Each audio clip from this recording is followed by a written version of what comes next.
CCD की जो कार्रवाई बड़ी तेजी से पूरे पंजाब में की जा रही है।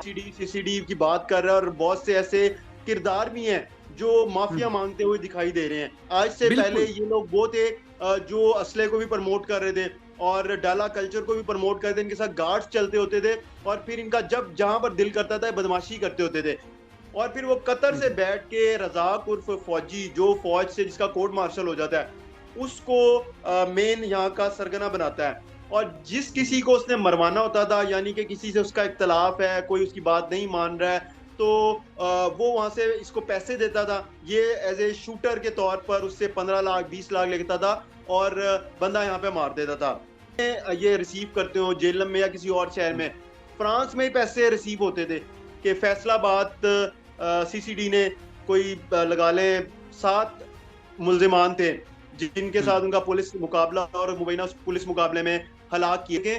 कि जिन लोगों के साथ वो पुलिस मुकाबले कर रही है और जिन जो पुलिस मुकाबले में हलाक हो रहे हैं तो उनका आप क्रिमिनल रिकॉर्ड देखें, कई सालों बिल्कुल। से चलता आ रहा है। उन्होंने कितने लोगों को कत्ल किया हुआ है। महाजिर जिसकी मैं आपको बता रहा हूँ जेलम का रजाक उर्फ फौजी, तो इसने भी कम से कम तकरीबन 1 दर्जन लोग थे जिनको कत्ल किया था। अस्सलाम वालेकुम नाज़रीन, मोहम्मद कज़ाफ़ी को तो फिर हाजिर है नया दौर के प्लेटफॉर्म से। नाज़रीन, आज हमारे बड़े ही प्यारे गेस्ट यंग जर्नलिस्ट फराज निज़ाम जो उर्दू पॉइंट में एक सीनियर क्राइम रिपोर्टर भी हैं, इनसे आज हम जानेंगे सीसीडी के हवाले से। अस्सलाम वालेकुम भाई, क्या हाल है? वालेकुम सलाम उमर कजाफी साहब, ठीक ठाक हैं आप? मैं ठीक सर। आजकल आप बड़ी क्राइम स्टोरीज कवर कर रहे हैं उर्दू पॉइंट के लिए और मुख्तलिफ जगह पे आप जाते हैं, ऑपरेशंस भी देख रहे हैं सीसीडी के। हमें बताएं ना कि ये सीसीडी क्या कर रही है, किस तरह काम कर रही है और ऑपरेशन किस तरह करती है ये? देखें, ये सभी को बहुत तजस्सुस है कि वो जानना चाहते हैं कि सीसीडी कर क्या रही है, किस हम्म, मकसद के लिए बनाई गई है। तो देखें, हम्म, इसका मकसद तो सबके सामने है, आप देख भी रहे होंगे कि पूरे पंजाब में हम देख रहे हैं कि जितना भी गैंगस्टर है और बहुत से हमने लोग ऐसे भी देखे हैं जो सोशल प्लेटफॉर्म्स यूज करते हुए अपनी वीडियोस अपलोड करना, कोई डाला कल्चर को प्रमोट करना, कोई असले को प्रमोट करना, तो इन हम्म, सब के खिलाफ ये कार्रवाई कर रही है। ये इसको हम्म, बनाया इसलिए गया है कि इसकी कहीं ना कोई भी किसी किस्म की भी कोई एक्स्ट्रा इसकी ड्यूटी नहीं है। हम देखते हैं ऑपरेशन और इन्वेस्टिगेशन दो विंग है पुलिस के, वो ऑलरेडी हम्म, काम कर रहे हैं, लेकिन उनके हम्म, ऊपर वैसे जो काम का बर्डन है बहुत ज्यादा है क्योंकि जो कैपेसिटी है लोगों की, मैन पावर वो बड़ी कम है ऑपरेशन और इन्वेस्टिगेशन विंग के पास। तो इसलिए हम्म, जो वजीर आला पंजाब है मरियम नवाज, तो उनकी जानिब से फैसला किया गया और पुलिस महकमे की जानिब से कि एक ऐसा इदारा बनाया जाए जिसकी कोई एक्स्ट्रा कोई ड्यूटी ना हो। हम देखते हैं लॉ एंड ऑर्डर की ड्यूटीज बहुत होती हैं ऑपरेशन और इन्वेस्टिगेशन विंग की, उनकी भी अगर आप परफॉर्मेंस देखें तो देखें अगर वो हम्म, ना हो तो अफरा तफरी बहुत ज्यादा हो। लेकिन बिल्कुल। सीसीडी जो बनाई गई है इसका मकसद ये है कि इन्होंने जो हाई प्रोफाइल केसेस हैं और जो क्रिमिनल्स अभी तक ऑपरेशन इन्वेस्टिगेशन पुलिस उनको लगाम नहीं डाल सकी है, तो उनके ऊपर ये ज्यादा से ज्यादा काम कर रहे हैं। और अभी हमने देखा है कि पूरे पंजाब में ही वो देखें आप सोशल मीडिया पे आप कितनी इनकी ज्यादा धूम मची हुई है और हर कोई जो है हम्म, सीसीडी सीसीडी की बात कर रहा है और बहुत से ऐसे किरदार भी हैं जो माफिया हम्म, मांगते हुए दिखाई दे रहे हैं। आज से पहले बिल्कुल। ये लोग वो थे जो असले को भी प्रमोट कर रहे थे और डाला कल्चर को भी प्रमोट करते थे, इनके साथ गार्ड्स चलते होते थे और फिर इनका जब जहां पर दिल करता था बदमाशी करते होते थे। तो हम्म, सीसीडी का मकसद ये है कि किस तरह क्राइम की जो रेशियो है, जो हाई प्रोफाइल केसेस हैं, उनको कम करना है।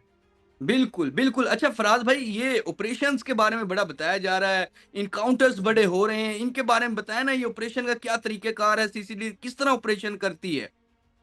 और कौन से देखें जो बड़े-बड़े जो गैंग हैं उन पर हाथ डाला है सीसीडी ने? देखें अभी जैसे हम देखते सुनते आ रहे हैं, देखते आ रहे हैं कि सीआईए होती थी, हुँ, हुँ। सीआईए के बाद ओसीयू आ गया और थे लोग सीआईए के ही सारे, फिर ओसीयू का नाम दे दिया गया। अब ओसीयू के बाद सीसीडी आ गई है। अब इनका तरीकाकार वैसे ही है जैसे आप सीआईए को देखते थे। अगर आपने उस टाइम पे कवरेज की हो सीआईए के हवाले से, कुछ आपके इलम में हो, तो हुँ, सीआईए जिस तरह मुल्जिमान को पकड़ती थी, पुलिस इनकाउंटर्स होते थे, उसी तरह ओसीयू का पैटर्न था, सिर्फ नाम हुँ, हुँ, चेंज हो गया। अब सीसीडी आ गया तो नाम चेंज हो गया, लेकिन जो ऑफिसर्स हैं, एहलकार हैं, वो सारे वही हैं। अब इसका तरीका ये है कि जैसे कि मैं आपको एक एग्जांपल दे दूं नाजरीन को, सुनने वालों को, कि जेलम का एक बड़ा हाई प्रोफाइल केस था।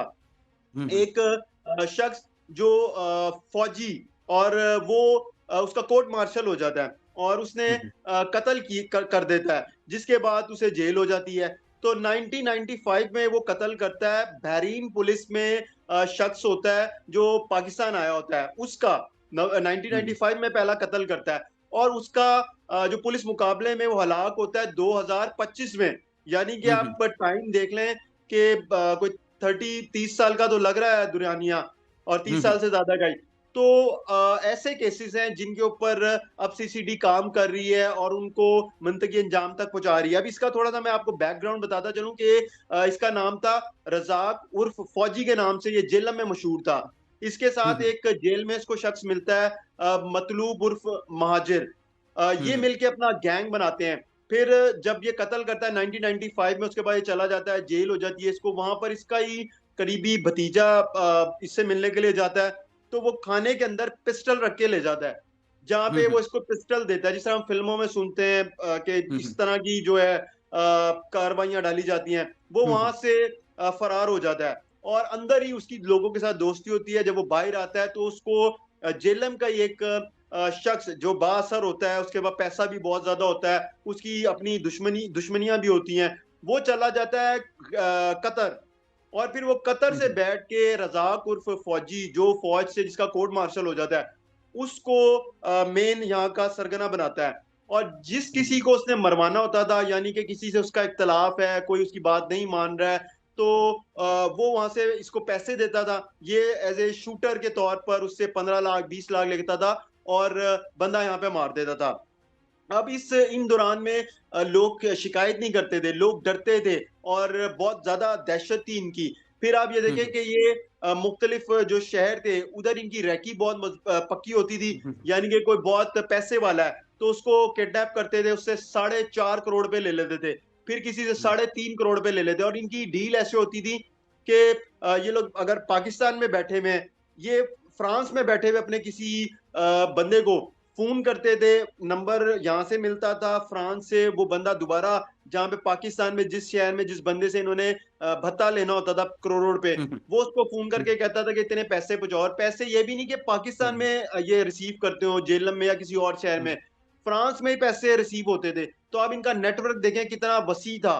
फिर आप ये देखें कि पुलिस इनकी गिरफ्तारी करती है, फिर जाहिर सी बात है जो इनका पुलिस के साथ पुलिस मुकाबला होता है, तो उस दौरान ये मारे जाते हैं। इसी तरह आप अगर एक और मिसाल लें, अभी हालिया ही कुछ हफ्तों की लगा लें, महीने की, कि फैसलाबाद सीसीडी ने कोई लगा लें 7 मुल्जिमान थे जिनके साथ उनका पुलिस मुकाबला, और मुबैना पुलिस मुकाबले में हलाक किए, जिनमें से 4 भाई थे, और ये सारे के सारे बड़े दहशत की अलामत समझे जाते थे। और ये सारे लोग, वो लोग मैं आपको बता रहा हूँ जो कत्ल, राजनी, फिर डकैती, भत्ताखोरी और अगवा बराए तमान, और ये 1 साल 2 साल इनका रिकॉर्ड था कई सालों का।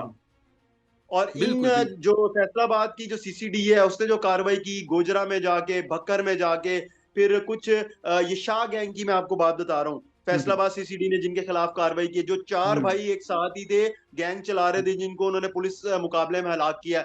उनके कुछ 2 साथी लाहौर में भी मारे गए थे, एक उनका एक और साथी था, शूटर था। तो टोटल इनकी भी तादाद शाह गैंग की 8 अफराद पर मुश्तमिल थी, जो सीसीडी के साथ ऑपरेशन में मारे गए।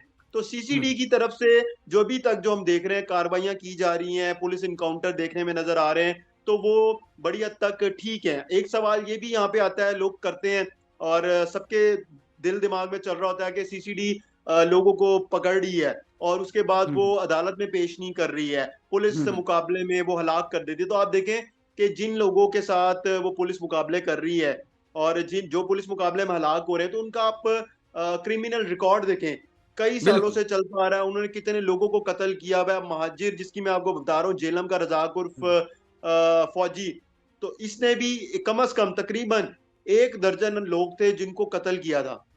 तो ये बिल्कुल। अगर आप कहें कि सीसीडी की जो कार्रवाइयां हैं, तो वाकई में बड़ी तेजी से पूरे पंजाब में की जा रही हैं। और इन कार्रवाइयों की वजह से हमने ये भी देखा है कि बहुत से लोगों में ना बहुत से लोग जो इस बदमाशी कल्चर को परवान चढ़ा रहे थे हुँ, या हुँ। फिर हुँ, इस हुँ। लाइन में थे, तो वो लोग पीछे होते जा रहे हैं। इसका बड़ा बिल्कुल। फ़ायदा भी हो रहा है। हुँ, हुँ। बिल्कुल, बिल्कुल नाज़रीन, जिस तरह के फ़राज़ निज़ाम हमारे साथ मौजूद हैं, इनका कहना है कि ये जो सीसीडी के ऑपरेशन है, ये जिनका एनकाउंटर कर रहे हैं, उनके क्रिमिनल रिकॉर्ड देखें और ये बड़ा अच्छा काम कर रहे हैं। जिनको 30 साल पहले इंसाफ़ नहीं मिला, उनको 2025 में मिल रहा है। तो इस तरह के ऑपरेशन है, अगर इस तरह की कारकर्दगी रही, तो सीसीडी जैसे इदारों को सराहना चाहिए, जो इस तरह का अच्छा काम करें और आम अवाम से जो गैंग हैं, गुंडे हैं, उनसे उनको निजात दिलाएँ। फिलहाल के लिए नया दौर से नाज़रीन मोहम्मद कज़ाफ़ी को और फ़राज़ निज़ाम को इजाज़त दीजिए। खुदा हाफ़िज़।